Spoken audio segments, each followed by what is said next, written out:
बिहार में रामनवमी और उसके बाद हुई हिंसा भले ही थम गई है, लेकिन उस पर सियासत अभी तक नहीं थमी है। बिहार के उप मुख्यमंत्री तेजस्वी यादव ने आरोप लगाया है कि बिहार को टारगेट किया जा रहा है। पहले बिहार को तमिलनाडु से लड़ाने का प्रयास किया गया, उस समय असफल होने पर दंगे कराए गए। ये उप मुख्यमंत्री तेजस्वी यादव बड़ा आरोप केंद्र सरकार के ऊपर लगा रहे हैं।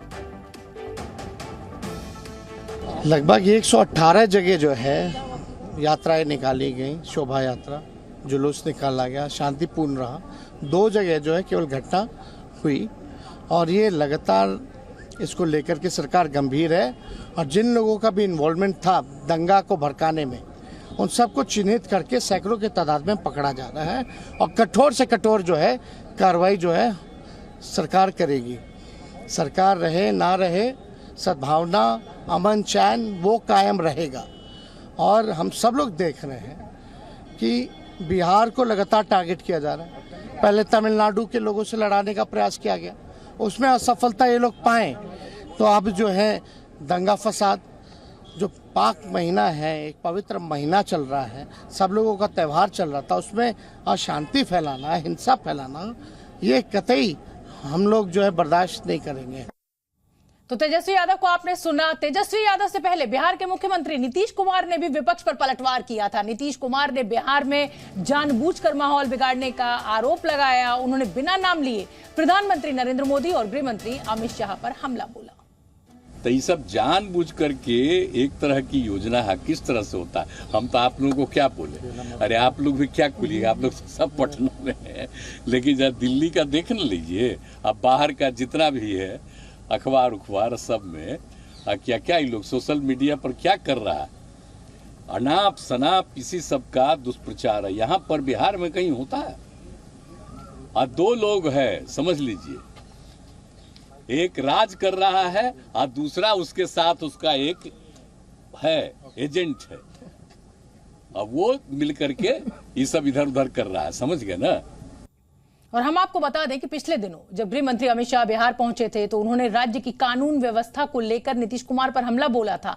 आज नीतीश कुमार ने गृह मंत्री अमित शाह को जवाब दिया। नीतीश कुमार ने इशारों ही इशारों में गुजरात दंगों का जिक्र भी किया। हम आपको सुनवाते हैं कि गृह मंत्री अमित शाह ने क्या कुछ कहा था जब वो बिहार के दौरे पर पहुंचे थे और किस तरह से नीतीश कुमार ने आज अमित शाह पर पलटवार किया। 24 में मोदी जी को पूर्ण बहुमत दीजिए, 40 में 40 सीटें, और 25 में भाजपा की सरकार बनाइए। ये दंगा करने वालों को उल्टा लटका कर सीधा करने का काम ये भारतीय जनता पार्टी करेगी। आप जरा भुला गए 17 में जब फिर इन लोगों के साथ गए थे तो क्या हुआ था घटना, एगो नेता का बेटा ही ना किया था जी, उसको हम कहे थे कि नहीं अरेस्ट किए थे। ये सब कभी कुछ किया है? ये सब यहाँ पर जो हुआ है आप सब लोगों को मालूम है, एक एक आदमी को मालूम है कि किस तरह से हम लोगों ने प्रारंभ से ही किया। तो ये लोग को कुछ पता है जी क्या हुआ था वहाँ? अटल जी तो बहुत नाराज थे, श्रद्धेय अटल जी। तो ये सब जरा छोड़ दीजिए, इन लोगों का कुछ नहीं है। कोई तो गृहमंत्री अमित शाह को भी आपने सुन लिया, मुख्यमंत्री नीतीश कुमार को भी आपने सुन लिया। वार पलटवार लगातार जारी है। नालंदा से जी मीडिया संवाददाता अंजलि सिंह हमारे साथ लाइव जुड़ रही हैं। अंजलि, कुल मिलाकर जनता जो है वो बुरी स्थिति में है, कानून व्यवस्था बिगड़ी हुई है, लेकिन वार पलटवार इन नेताओं के बीच जो है वो जारी है और पूरा मामला अब सियासी हो चुका है। जब तक बीजेपी के साथ ही थी जेडीयू तब तक कोई कमी नहीं थी, लेकिन आज जेडीयू अलग है तो कानून व्यवस्था की समस्या। जी देखिए, बिल्कुल अब पूरा मुद्दा जो है वो दरअसल राजनीति में आकर अटक गया है और यही सबसे परेशान करने वाला सवाल भी है कि जिन लोगों के ऊपर ये जिम्मेदारी थी कि वो इस हालात से निपटें, या तो पहले से कानून इतना मुस्तैद होना चाहिए था, प्रशासन इतना मुस्तैद होना चाहिए था कि लॉ एंड ऑर्डर का जो मेंटेनेंस है वो बिगड़ता ही नहीं। और अब जब ये घटना हो गई है तो उसके बाद लोग वार पलटवार में ज़्यादा उलझे हुए हैं, बजाय इसके कि जिन लोगों के जीवन पर इस घटना का असर हुआ है उनको किस तरह से वापस उनको बहाल किया जाए, उनको आम जनजीवन जो है वो पटरी पर लाया जाए। आज नालंदा की बात करें तो अभी भी इंटरनेट सेवाएं जो है नालंदा में ठप है। ये जगह नगर नौशा है जो नालंदा से तकरीबन 20-22 किलोमीटर दूर है और यहाँ पर आकर हमको इंटरनेट सर्विसेज मिल रही हैं। आज प्रशासन ने भले ही छूट दी दोपहर 3 बजे तक दुकानें खुलने की, लेकिन सबसे अहम सवाल ये है वो तमाम लोग जिनका जनजीवन ही रोजाना की कमाई से चलता है। बिल्कुल अंजलि, आप ठीक कह रही हैं कि आम आदमी जो है वो रोजमर्रा की दिक्कतों से जूझ रहा है और यहाँ पर नेताओं को राजनीति करने से फुर्सत नहीं है। नीतीश कुमार ने एआईएमआईएम अध्यक्ष असदुद्दीन ओवैसी पर भी पलटवार किया। उन्होंने ओवैसी को बीजेपी का एजेंट तक कह दिया। कल ही असदुद्दीन ओवैसी ने बिहार हिंसा के लिए नीतीश कुमार को जिम्मेदार ठहराया था। आपके हुकूमत की नाकामी और आप देखिए कि नीतीश कुमार जो है उन पे कोई रिमोर्स ही नहीं है, उनको कोई तकलीफ ही नहीं हो रही उनको। कल इफ्तार की पार्टी में चले गए, टोपी सर पर पहन लिए, शॉल पहन लिए, अरे कुछ तो हमदर्दी दिखाते, गम दिखाते।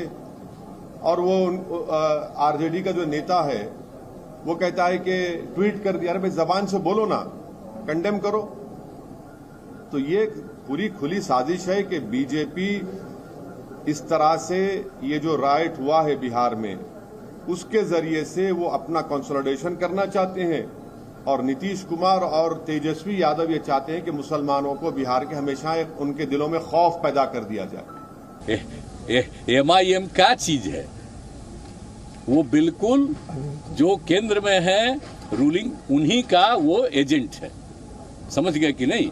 अब उसको दे दिए हैं। अब कितना छपता है बोलिए? आप जरा बताइए कि जिन जिन पार्टियों के बड़ी संख्या में एमपी हैं उनका कोई न्यूज छपता है? आप बोलिए इसका कितना न्यूज छपता है देश भर में?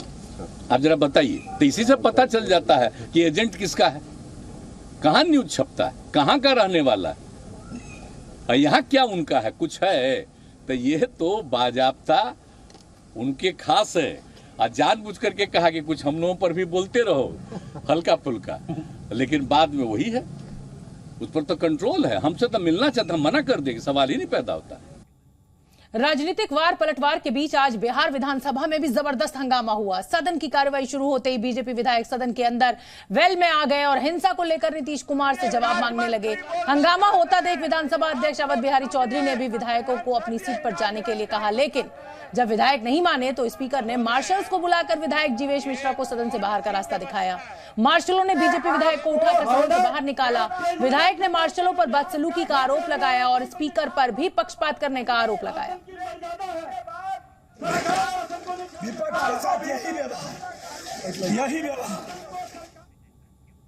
तो ये बिहार विधानसभा के बाहर की तस्वीरें हमने आपको दिखाई, जब मार्शल्स जो हैं वो विधायक जो कि हालात वहां पर खराब करने की कोशिश कर रहे थे उन्हें बाहर ले जाया गया। बिहार हिंसा में प्रतिबंधित संगठन पीएफआई की भी एंट्री हो गई है। बीजेपी ने आरोप लगाया है कि बिहार के नालंदा और सासाराम में हुई हिंसा के पीछे पॉपुलर फ्रंट ऑफ इंडिया का हाथ है। बीजेपी का आरोप यह है कि पीएफआई सदस्यों ने बिहार में दंगे की साजिश रची है। बीजेपी नेता विजय सिन्हा ने नीतीश सरकार को जिम्मेदार ठहराते हुए आरोप लगाया कि सरकार पीएफआई और मदरसों के जरिए दंगा करवा रही है। सरकार के शीर्ष अधिकारी इसमें सहयोग कर रहे हैं। बीजेपी ने हिंसा की न्यायिक जांच की मांग भी की है। पिछले साल रामनवमी और हनुमान जयंती पर हिंसा भड़की थी। अब बीजेपी ने हिंसा की न्यायिक जांच की मांग की है।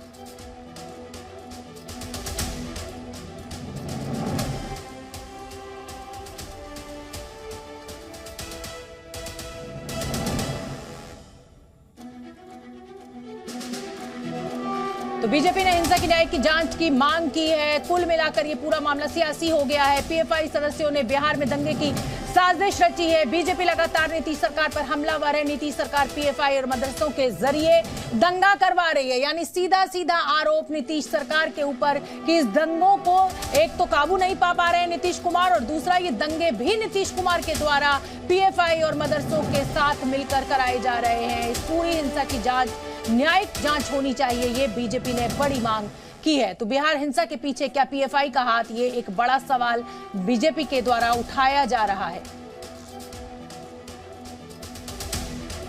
तब ये पूरा मामला सियासी है। वार पलटवार का दौर लगातार जारी है। उसी में एआईएमआईएम की भी एंट्री हो चुकी है।